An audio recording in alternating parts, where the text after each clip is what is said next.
আসসালামু আলাইকুম, আশা করি সকলে ভালো আছেন। আমিও ভালো আছি। অনেকদিন চিন্তা করতেছি, শরীরে অনেক ব্যথা করতেছে, বিষ করতেছে, তাই পুষ্টির দরকার। তাই চিন্তা করতেছি এখন কি খাওয়া যায়, কি খাওয়া যায়।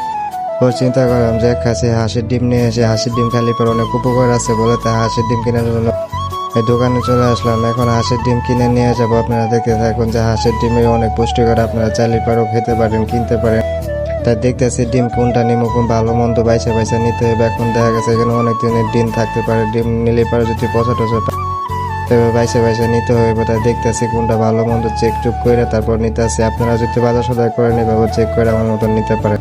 তাছাড়া পরে ধরা খেয়ে যেতে পারবেন, যেহেতু আপনি গরমের ভিতরে রুমের ভিতরে এভাবে থুয়ে দিলে পারে আপনার নষ্ট হয়ে যাইব। তো ডিম এভাবে বাইসা টাইসা নিতে আসি, আপনারা ট্রাই করতে পারেন এভাবে।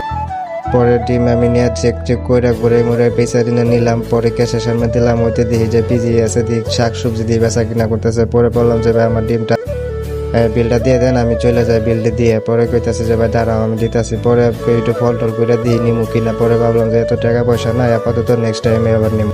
পরে ডিম প্যাকিং শুরু করছে, ডিম প্যাকিং করবে যে আমি বাইরে করলাম যে বাইরে তাড়াতাড়ি দেন, দিয়ে আমি ডিমটা লয়ে যাবো। তাছাড়া এই ডিমটা আমার রুমে অনেক কাজ আছে, বা এটা তারা দিয়ে লাস্টে অবশেষে ডিম দিয়ে দিল। ডিম নিয়ে যেতেছে। এখন প্যাকিং করা শেষ হয়ে গেলে পরে মাইডিনের সামনে গেলাম, যাই তো একটু ঘুরেন মুরেন দেখি যায়, দেখি যে ওরে বাবারে কালারিং ভাই সব কিছু দেখতে সুন্দর। মানে আসলে সন্ধ্যার সময় তো দেখতে একটু সুন্দর, ভালোই লাগে, খারাপ লাগে না। তা আপনারা যেখানে পেনাঙে যে কাজ করেন জানতে চাই। পরে ভাবলাম যে এটা পাউডার মাউডার সব লেজার সাবান শেষ হয়ে গেছে। পরে সাবান কিনলাম, সাবান কেনার সাথে শেষ হয়ে গেলে পরে এখান থেকে বাইরে এলাম। দেখি বাঙালি ভাই বেড়াদারা দিয়ে মিলা জেলা সবাই দিয়ে আড্ডা দিতেছে।